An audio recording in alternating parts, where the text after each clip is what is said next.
To start solving this chart, we need to start by, first of all, recalling how we convert between fractions and decimals.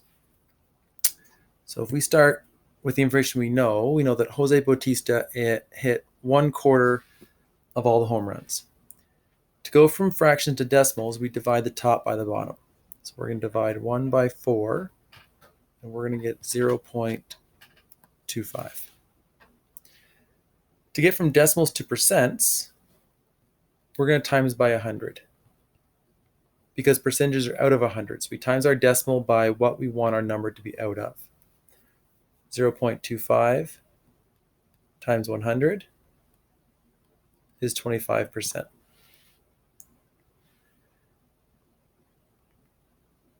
We're going to leave the home runs box for now because we'll come back to that at the end. Russell Martin hit 0.05 of the home runs. If we times that by 100,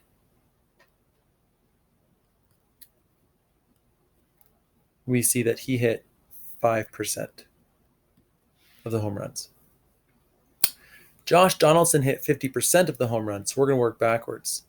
And we're going to say that 50% divided by 100, if we work backwards, is 0.5.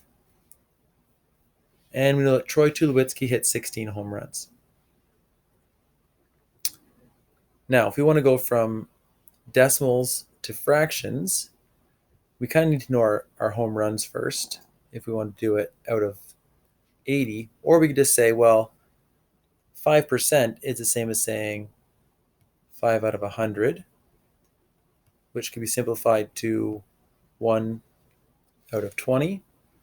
And 50% can be 50 out of 100, which we could say is 1/2.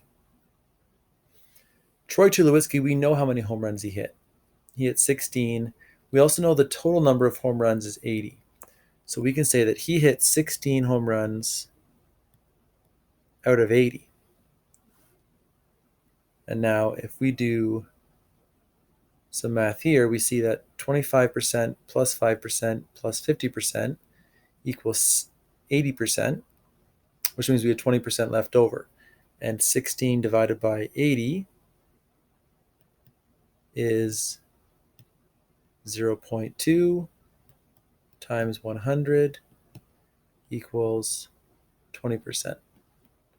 So we know we've done that right because our percents should and do add up to 100. Now 16 out of 80 can be simplified. We can say that that is 8 out of 40, or we could say that is 4 out of 20, or we could say that is 1 out of 5.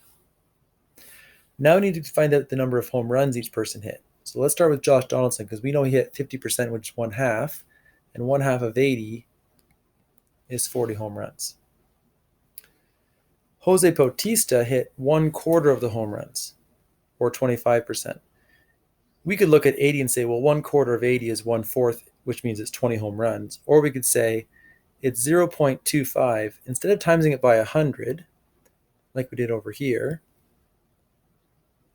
we could say, well, now we want this number to be out of 80. So we can take 0.25, we could times it by 80, which is the number of home runs, and we would see that we would get 20 home runs. So again, we've got two options. We can say, well, 20 plus 40 plus 16 is 76 home runs. And there's 80 in total, which means that Russell Martin must have hit 4. Or again, we could say 0.05 times 80 is 4 home runs.